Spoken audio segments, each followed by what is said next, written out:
आज हमारा अगला क्वेश्चन है hypothesis related to T distribution. हमने सैम्पलिंग एस्टिमेशन में पढ़ा था कि टी डिस्ट्रीब्यूशन होती है और जी डिस्ट्रीब्यूशन होती है। दोबारा आपको मैं थोड़ा सा इसका हिंट दे देता हूँ। डिस्ट्रीब्यूशन दो तरह की होती है, एक है टी डिस्ट्रीब्यूशन और एक है जी डिस्ट्रीब्यूशन। टी डिस्ट्रीब्यूशन उस वक्त अप्लाई होती है, उसका क्राइटेरिया जो है वो कुछ इस तरह से है कि अगर क्वेश्चन में एन जो गिवन होगा वो लेस देन 30 होगा एंड पॉपुलेशन स्टैंडर्ड डेविएशन यानी कि सिग्मा अननोन होगा। अननोन होने का मतलब है not given in question. Question में जब पॉपुलेशन स्टैंडर्ड डेविएशन गिवन नहीं होगी एंड एन 30 से कम होगा। याद रखिएगा इन दोनों को मैच होना चाहिए, सैंपल साइज भी 30 से कम होना चाहिए और सिग्मा भी अननोन होना चाहिए। Then we will use sample standard deviation in place of sigma. हम स्टैंडर्ड पॉपुलेशन स्टैंडर्ड डेविएशन की जगह सैंपल स्टैंडर्ड डेविएशन यूज करें और सैंपल स्टैंडर्ड डेविएशन का यहाँ पे फार्मूला हो जाएगा summation x minus x bar whole square और n माइनस 1 अंडर रूट या 1 over n minus 1 summation x square minus summation x whole square और n सब। इन दोनों में से कोई भी फार्मूला भी यूज कर सकते हैं, सेम आंसर आएगा। तो टेस्ट स्टैटिस्टिक उस सिनेरियो में हो जाएगी हमारी t आएगा t is equal to x bar minus mu small s over n under root. ठीक है जी, सिग्मा नहीं आएगा, स्मॉल s आएगा। इसके अलावा जितने भी क्राइटेरिया होंगे उसमें जी डिस्ट्रीब्यूशन लगेगी। Criteria number 1 when sigma is given, sigma given जब होगा तो चाहे n 30 से कम हो या n 30 से ज्यादा हो, दोनों सूरतों में जी ही लगेगी।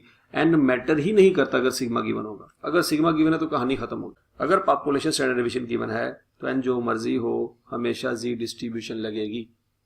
दूसरा criteria when sigma is not given, question में सिग्मा तो नहीं है, पॉपुलेशन स्टैंडर्ड डेविएशन तो नहीं है, बट n जो है वो 30 से अबव है, 30 के बराबर है या 30 से अबव है। तो इस सिचुएशन में याद रखिएगा we will use capital S in place of sigma. तो उस वक्त हम कैपिटल S यूज करेंगे in place of sigma. Capital S का फार्मूला आपने चैप्टर नंबर 12 में पढ़ा हुआ है, वही फार्मूला है, कोई चेंज नहीं आया। इसमें n आता है, इसमें n माइनस 1 आता है या सुमेशन x स्क्वायर और n माइनस सुमेशन x और n होल स्क्वायर का अंडर रूट। ठीक है जी, तो याद रखिएगा कि जब आपका यहाँ पे यूज होगा जी डिस्ट्रीब्यूशन उस वक्त यूज होगी जब सिग्मा गिवन होगा क्वेश्चन में, एन जो मर्जी हो मैटर ही नहीं करता। दूसरी चीज जब सिग्मा गिवन ना हो और लेकिन एन की वैल्यू 30 से अबव चली जाए तब भी यूज होगा, जी ही यूज होगा। तो उस सूरत में सिग्मा की जगह एस आ जाएगा। तो जी का फार्मूला बन जाएगा अगर सिग्मा गिवन है तो ये वाला, इससे हमने इससे पहले जितने सवाल किए उसमें हमने ये फार्मूला देखा था, और अगर सिग्मा गिवन नहीं होगा तो उसमें फिर कैपिटल एस आ जाएगा। ठीक है जी, सिग्मा की जगह कैपिटल एस आ जाएगा। होपफुली आपको ये पॉइंट समझ आया होगा। अब हम जरा क्वेश्चन की तरफ आते हैं। अब टी डिस्ट्रीब्यूशन का सवाल कैसे पता लगेगा हमें ये देख लेते हैं। रैंडम सैंपल ऑफ साइज 16, सबसे पहली बात एन यहाँ पे हमें नजर आ रहा है 16 है, हैज मीन 53, एक्स बार है जी 53। The sum of squares of deviation of values from mean is 150। ये कुछ इस तरह की बात कर रहा है, x minus x bar whole square is equal to 150 की बात कर रहा है। तो sum of squares of deviation of values from mean summation x minus x bar whole square की बात कर रहा है, ये 150 है। Assume the population values are approximately distributed, test the hypothesis population mean is 56। ये पॉपुलेशन मीन की बात कर रहा है। तो म्यू इज इक्वल टू 56। अभी हमने इससे पहले लेक्चर में आपको बताया था कि अगर आपको क्लियर ना हो कि वन टेल टेस्ट है या टू टेल टेस्ट है तो आप सिंपल ये देख लें कि स्टेटमेंट जनरल है या नहीं है। जिस तरह से इसमें लिखा पॉपुलेशन मीन इज 56, कुछ समझ नहीं आ रही कि 56 से अबव होगा रिजेक्ट होगा या 56 से बिलो होगा रिजेक्ट होगा। सिंपल आपने क्या करना है, इक्वल टू और नॉट इक्वल टू लिख लेना है। ठीक है जी, म्यू इक्वल टू जो होगा वो h नॉट होगा, नॉट इक्वल टू जो होगा वो h1 होगा। पहला काम हमारा होता है h नॉट और h1 डिफाइन करना।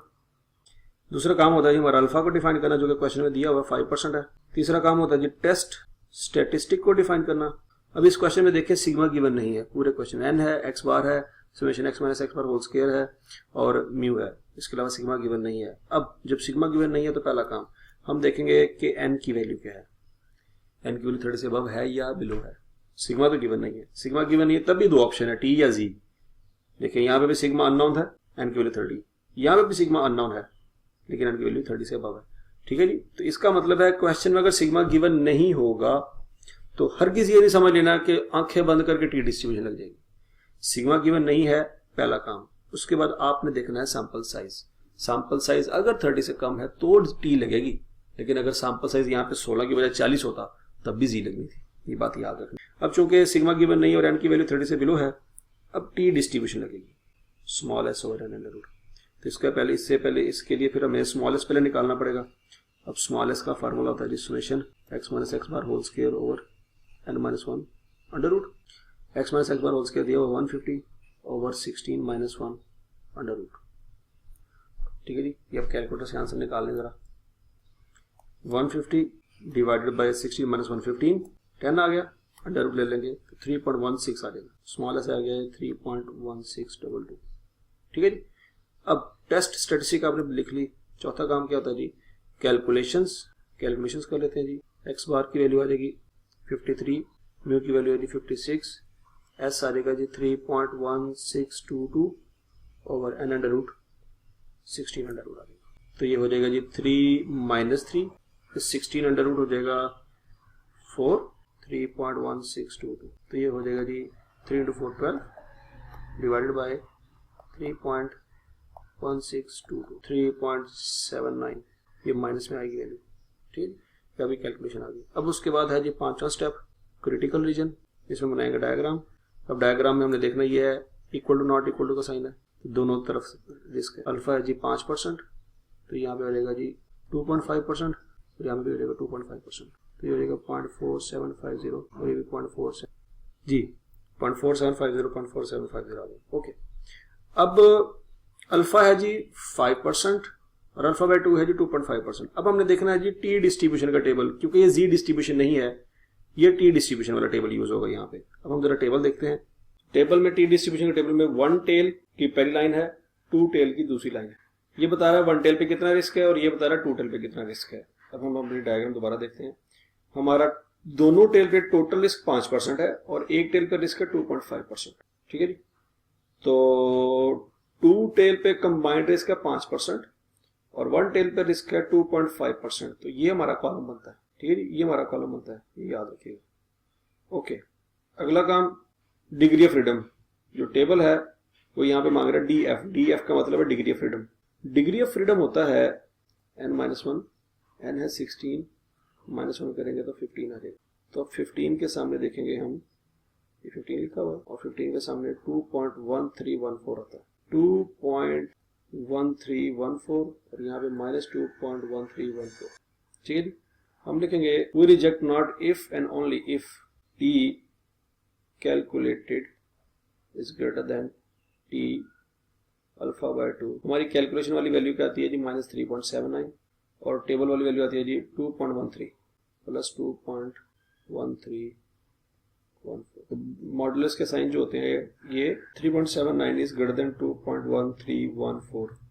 अगर ये बात ठीक है तो एच नॉट रिजेक्ट हो जाएगा।